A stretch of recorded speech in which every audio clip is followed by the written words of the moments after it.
Nous sommes dans la pénombre. La pénombre, pourquoi j'ai choisi la pénombre? Eh bien, tout simplement parce que mon esprit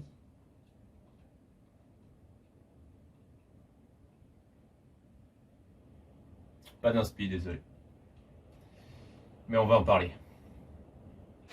Bon, nous pouvons donc commencer cette vidéo spéciale. Très spéciale parce que ça faisait très longtemps que je ne m'étais pas manifesté sur la chaîne.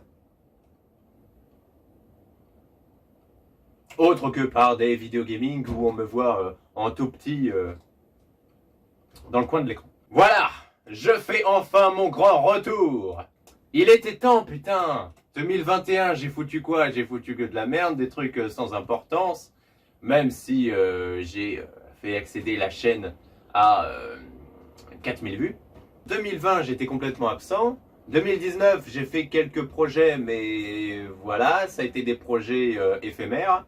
Je fais une vidéo à l'arrache, dans la drache. Même si je suis dans ma chambre, hein, je reçois pas des bouts de glaçons en pleine gueule, mais voilà. Bon, ces temps-ci, je sortais des vidéos quelquefois. Il y a des vidéos que j'ai tournées, montées, et quand je les ai regardées, je les ai pas sorties. Il y a d'autres vidéos, je les ai tournées, et au moment du montage, j'ai tout supprimé. Il y a eu plein de moments comme ça cette année. Avant, je me rappelle encore, en 2019, je me baladais sur la chaîne, j'aimais bien regarder quelques vidéos. Les dernières vidéos, à chaque fois j'ai regardé, à chaque fois je me suis dit c'est nul, c'est de la merde. J'ai toujours été contre les personnes qui passaient les moments. Bah, j'ai passé plus que ces personnes-là, je pense. Je me suis complètement découragé. En novembre 2018, j'ai pris une décision. La chaîne va être renommée. Donc j'ai pris cette décision-là, de renommer la chaîne. Mais la deuxième décision, qui est la plus importante dans ces deux-là, c'est de quitter YouTube après mon bac. J'avais 15 ans quand j'ai décidé ça, en 2018. Construire ma vie d'adulte sur YouTube pour avoir le temps pour moi. Parce que je consacrais tout mon temps libre à la chaîne. Et j'aimais bien, et je voulais ça. À chaque fois que je rentrais chez moi, à chaque fois que je rentrais du collège, j'allais voir la chaîne. S'il y avait des nouveaux commentaires, c'est pas grave. J'allais quelquefois modifier des titres, modifier des miniatures. Je consacrais tout mon temps libre à la chaîne. Je faisais même pas mes devoirs au collège. Ma vie était pour la chaîne. Ces dernières années, on m'a parfois conseillé de prendre du temps pour moi. J'ai répété que la chaîne était plus importante que ma vie. J'ai grandi, j'ai mûri. Je me suis rendu compte que c'était bien aussi de prendre du temps pour soi. J'avais une passion, la collection de sabres laser. Ça, c'était pas que pour la chaîne. Et ça, je m'en suis rendu compte. Parce qu'au départ, j'ai vraiment cru que c'était que pour la chaîne. Ma collection de sabres laser, j'y tiens. Pour rien au monde, je la vendrai. J'en ai même fabriqué moi-même. Maintenant, est-ce que les présentations de sabres laser vont reprendre? Je ne vais pas reprendre les vidéos présentations de sabres laser. Ça m'intéresse plus, c'est plus le genre de vidéo que j'aime regarder. Ce n'est plus le genre de vidéo que j'aime faire. Du coup, voilà. J'ai mon bac. Sauf que en 2021, quand j'ai vu que j'étais absent sur la chaîne et que je m'autorisais des longues absences de quelques mois, je me suis dit, ça sert à rien d'arrêter la chaîne YouTube puisque de toute façon, j'y suis presque pas. Donc, je vais la continuer et je vais faire comme d'habitude. Des fois, je sors pas de vidéo pendant des mois, donc c'est pas grave. Je pourrais faire ça en construisant ma vie d'adulte. C'est pas un souci. Je vais faire comme à mon habitude. J'ai pas besoin d'arrêter la chaîne. J'y suis pas. Et ces derniers temps, quand je voyais que j'étais plus très fier de ma chaîne YouTube, je me suis dit, il serait peut-être temps d'arrêter. T'arrêtes 1 ou 2 ans, tu prends un peu de recul. Et puis voilà, quand tu reviens, tu auras peut-être des idées de vidéos ou... J'étais au point mort. J'étais au point mort. Je suis toujours d'ailleurs. C'est ça la mauvaise nouvelle. Cette fois-ci, j'ai pas dessiné une tête de diable sur mon tableau. De toute façon, ça, c'était une blague. Mais, dans le fond, était-ce vraiment une blague ou était-ce un message de détresse? Effectivement, il y a quelques années, je vous ai fait croire que j'arrêtais les vidéos. Tout de suite après, je vous ai rassuré et je vous ai révélé que c'était la playlist de vidéos qui s'appelait juste les vidéos. Mais je vais vous révéler quelque chose. J'ai vraiment voulu arrêter YouTube à cette époque. Quelques jours, on va dire, avant cette vidéo, j'ai repris la même décision que d'habitude, de ne pas arrêter YouTube. Donc, il y a quelques semaines, je me suis dit, bon ben voilà, je vais arrêter YouTube. Je sais pas si vous avez remarqué, mais l'avatar de la chaîne, c'est une chaise de bureau vide. C'était pour vous annoncer mon départ en douceur, petit à petit. D'abord, je vous envoie un message. Ceux qui l'auront compris, tant mieux pour eux. Ceux qui ne l'auront pas compris, pas grave. J'aurais fait l'annonce officielle. Il y a quelques semaines, j'étais chez Regbast. Il m'a invité pour les vacances d'été. C'est vraiment le moment où je me suis dit, allez, j'arrête bientôt. C'est là où j'ai mis la chaise de bureau vide en guise d'avatar de la chaîne. Et c'est là que j'ai vraiment prévu un réel départ de YouTube. Avec Regbast, pendant que j'étais chez lui, on a fait des lives, on a sorti des vidéos, on a tourné une série qui va sortir en 2023 ou 2024. Et puis on a tourné des scènes pour Adventools. Et en tournant tout ça, en ayant tous ces projets, je me suis dit, c'est pas possible. J'ai pas encore fait tout ce que je voulais faire sur YouTube, Adventools. J'avais aussi plein d'autres séries que je voulais faire autour d'Adventools ou des séries qui n'avaient rien à voir. Là, ça a été le déclic.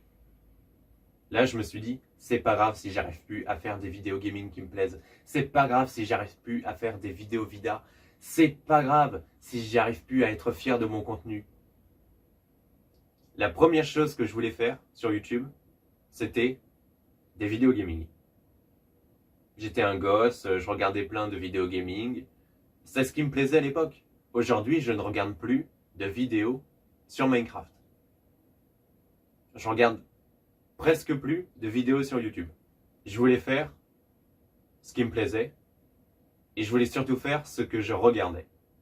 Aujourd'hui, je ne regarde plus, donc c'est bien normal que ça ne m'intéresse pas ce que je fais, puisque je fais encore ce qui m'intéressait à l'époque, mais ce qui ne m'intéresse plus aujourd'hui. Donc, à partir de maintenant, bon, je vais reprendre les petits lives sur Fortnite. Bon, ça bug un peu, mais j'essaye de régler les bugs. Et j'ai vraiment hâte d'avoir la carte graphique pour avoir un peu de RAM en plus et puis surtout pour avoir une carte graphique. Voilà, j'ai un PC gamer du pauvre, mais il a même pas de carte graphique, donc voilà. Donc, je vais continuer les lives gaming parce que ça me plaît, on rigole tous ensemble. Et puis pendant les lives, je peux discuter avec vous, voilà. Et puis je peux agrandir la communauté. Je vais continuer d'écrire des chansons, de les publier. D'ailleurs, les chansons que j'avais écrites en 2017, je suis en train de les retravailler. Je vais vous les publier aussi. Tout ce qui est vidéo parodique que je faisais un peu dans mes vidéos gaming, je vais vous les faire en format complet, c'est-à-dire en vidéo parodique vraiment. Vous ne serez pas obligé d'aller regarder la vidéo gaming de 30 minutes pour voir la petite parodie de 2 secondes. Je vais vous faire des vidéos parodiques parce que j'aime bien ça. J'en ai toujours fait, des parodies. Des parodies humoristiques, bien sûr. Pas des parodies racistes. Enfin, voilà. D'ailleurs, à ce sujet, j'aimerais revenir sur des propos racistes, homophobes, antisémites que j'ai dit sur la chaîne. Je me souviens, hein, dans la vidéo Mon cheveu sur la langue, qui a fait pas mal de vues, eh bien, j'ai fait un peu mon antisémite. J'étais content de pouvoir dire juif sans zozoter. C'était de l'humour, cet humour-là, ce genre d'humour antisémite, raciste, homophobe. Je l'ai beaucoup combattu au début de la chaîne. Pas sur la chaîne, hein, mais à l'extérieur. C'est d'ailleurs à l'époque où je me suis lancé dans la politique.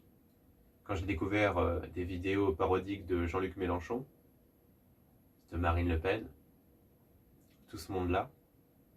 Là, j'ai choisi ma voie. Je vais pas vous la dire parce que bien sûr, ça pourrait passer pour de la propagande. À cette époque, quand beaucoup de personnes venaient me dire ouais, tata Marine, oh les noirs ça dégage, allez, sale noir.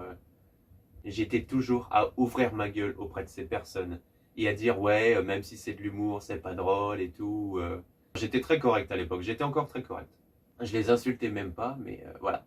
J'étais toujours en train d'ouvrir ma gueule et de leur répondre. Toutes les blagues racistes, homophobes, antisémites et j'en passe. On m'a beaucoup fait de blagues de ce genre. Et vers 2019, j'ai commencé moi aussi à en faire. Je suis devenu le genre de personnage que je combattais au début de ma chaîne. J'ai fait rigoler beaucoup de personnes avec ce personnage que j'aurais détesté avant. Eh bien écoutez-moi bien, pour ça, je m'excuse. Parce que j'ai trahi la mémoire de Jean-Michel Dubois de 2017. Jean-Michel Dubois de 2017 est revenu en février 2021 sur la chaîne. Bien sûr, c'est moi qui l'ai joué, hein, le mois du présent de l'époque. Je me suis fait couper les cheveux et tout, comme le 1er février ou le 2 février 2017. Pourquoi j'ai fait revenir Jean-Michel Dubois de 2017 ? Tout simplement parce que ça fait 3 ans que je me dis, j'ai perdu quelque chose. J'ai beaucoup changé, et, j'aime plus les mêmes choses que j'aimais auparavant. Mon langage aussi a changé. Avant, je parlais exactement comme j'écrivais. Oui. Maintenant, je parle le langage familier depuis quelques années afin de m'intégrer. Vous avez vu, je fais des efforts pour redevenir celui que j'étais et on va en venir. J'étais une personne que j'adorais. Il y en a, ils vont dire oh, l'ego, le mec il s'adore, il sait en fond d'écran. En fond d'écran, s'afficher. Je ne suis pas égocentrique. J'ai mis ce fond d'écran parce que cette photo vient de la première vidéo où je me suis filmé en train de chanter. C'est une étape importante dans ma vie. C'est là où j'ai osé me dévoiler, moi et ma voix. Il y en a, ils disent ouais, il faut chanter avec le diaphragme et tout. Non. À partir de ce moment-là, j'ai décidé de chanter avec mon cœur. Au début de cette vidéo, j'avais les larmes aux yeux. Voilà. J'ai encore les larmes aux yeux. Je vous parlais de mon départ, je vous parlais d'une épreuve difficile pour moi. Ça fait longtemps que je me dis que la chaîne n'est plus ce que c'était. Même si on gagne des abonnés, je suis plus fier de mon travail. J'ai perdu quelque chose d'essentiel à la chaîne. C'est d'ailleurs pour ça que j'ai fait revenir le Jean-Michel Dubois de 2017. J'ai regardé des vidéos de l'époque. J'ai cherché ce que j'avais perdu. J'ai cherché comment j'étais à l'époque. Je m'y attendais vraiment pas. Au départ, c'était que pour l'humour et pour essayer de retrouver ce personnage. J'en avais besoin. La chaîne en avait besoin. Mais quand je l'ai joué, ce personnage, j'ai ressenti une telle sensation. J'ai retrouvé mon personnage de 2017. Je m'étais coupé les cheveux pour l'occasion. J'avais remis mon vieux gilet, mon vieux t-shirt. Mais tout ce que j'ai porté et tout ce que j'ai fait pour jouer ce personnage ce jour-là, c'était inutile pour retrouver ce personnage. Après avoir joué ce personnage pour le court-métrage, je me suis dit waouh, j'ai refait le même genre de blague qu'à l'époque. C'était vraiment c'était incroyable. Je me suis revu dans mes premières fois sur la chaîne. J'ai revu des images de quand je regardais les vidéos après les avoir tournées sur mon téléphone. J'ai revu les images où je publiais les vidéos. Alors là, je vais mettre ça. Ça a été une telle émotion. J'en ai les larmes aux yeux, mais là, ce sont des larmes de joie. Je m'étais oublié. J'avais oublié comment je faisais. J'avais encore quelques protocoles, mais bon, je les modifiais. Là, j'ai revu tout ce que je faisais à l'époque, au début de la chaîne. J'ai revu tout ça.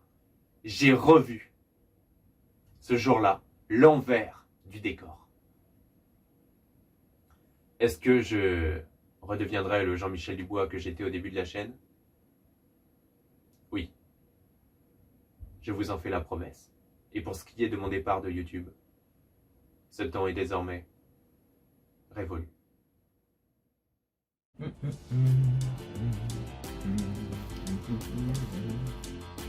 Voici un objet pour ma guitare, ni acoustique, ni électrique. La première fois que je l'utilise, il m'a coûté 109 €. Je vais l'utiliser par contre sans la guitare et sans le sortir de la boîte, tout simplement en le mettant derrière le téléphone. Vous aviez cru qu'il me servirait à quoi d'autre? Je suis un connard. Connard! Voilà. Tiens. Ça s'appelle. Je trouve pas mes mots.